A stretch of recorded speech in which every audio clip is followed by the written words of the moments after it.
الله رب العزت دا میاش د ذی الحجې زموږ دپاره د فضیلت او د اجر خاص کر د اولنې عشره د ثواب ګرځولې ده.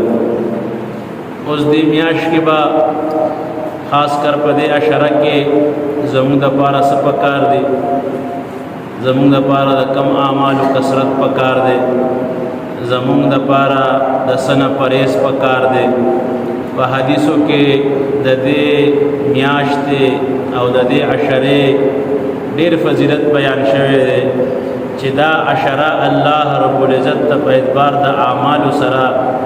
د ټولو میاشتو نه بهتره او الله ته خوښه دا میاشت او دا عشره ده.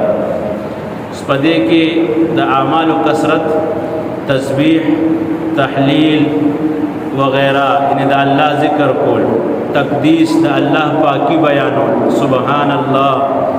الحمدللہ، لا الہ الا اللہ، اللہ اکبر، او د دې کثرت کول، تحلیل، لا الہ الا اللہ، سبحان الله، د الله پاکی بیانول. د دې نه علاوه نور د الله پاک چې څومره د پاکې کلمې دي، سبحان الله وبحمده، سبحان الله العظیم، الله اکبر، الله اکبر،